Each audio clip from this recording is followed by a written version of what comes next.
Good players. Yeah, this would be the best, most talented team we've played yet this year.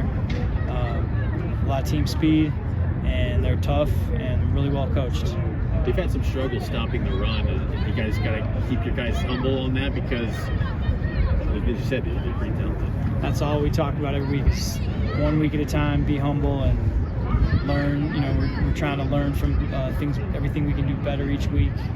And we have tons of respect for these guys. We know they're a good team, and we got to go play at their place. It's going to be hostile, and crowd noise will be a factor. So we have our work cut out for us for sure. What impressed you in that second half with Bear? Like what caused him to just really kind of settle in and find his rhythm in that game last week? He just was more accurate in the second half.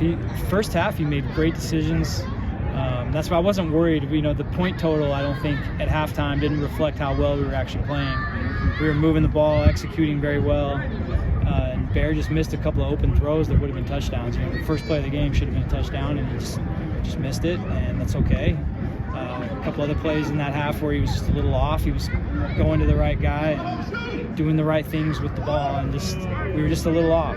But had a lot of confidence at halftime. We were going to regroup and score points in the second half, and that's what we did. And that long touchdown run by LJ, was that a check down by Bear? Was that the original? Yeah, it was a 3-play package actually, which I haven't done many of those in my career with a freshman quarterback. In fact, I haven't done any of that, but he can handle it. So yeah, he had 3 options on that play, and he got us in the right play for a touchdown. How much you enjoy that as a play caller? How such a young guy, and you can really get in your bag and throw a lot of stuff at him. It's nice. We have to find a good balance every week of not having too many of those. That it's just that first of all, we don't want to just slow the game down to a grinding halt. We're not trying to do that. We want to play in rhythm, and also just being smart about not putting too much on his plate. But so far, he's been able to handle everything we've given him.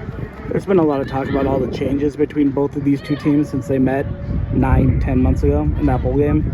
Are you seeing some similarities, though, or are you kind of treating sort of this game prep as like a blank canvas, like it's a totally different team? Yeah, I think there's still similarities that, they probably see more similarities than us. We're still pretty much a lot the same team, Sure. Same offense. But, I think there's similarities on both sides. There's some returning players and some new players.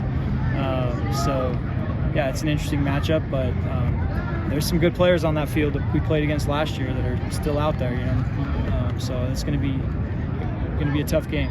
This week starts availability reports with the conference coming out of East Carolina. Will there be any guys offensively that are going to be on that list? That'll come out tomorrow. We've got some guys banged up, and we'll find out.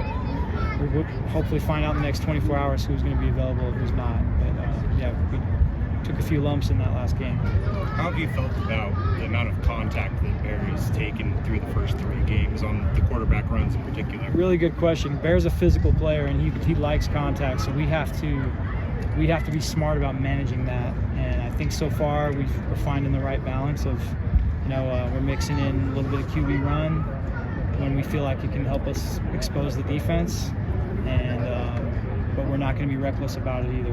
Those hits add up over the course of the year, and so we have to be wise about when we use those. But he is a threat with his legs, as you can see.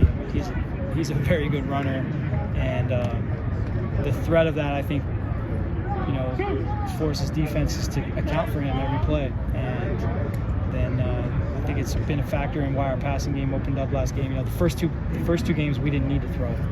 We didn't even really try. And then this last game we knew we were going to need to throw to win, and it's going to get harder from now on. So you're going to see the passing game continue to be a factor. But that QB run game helps slow down, defenses, how many different variations of pressures and coverages you're going to see, because they all have to be sound against the quarterback run game.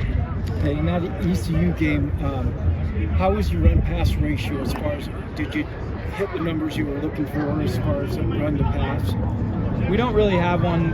It's going to vary from game to game. There's going to be games where we might need to throw the ball 40 times to win and run it 20 times. And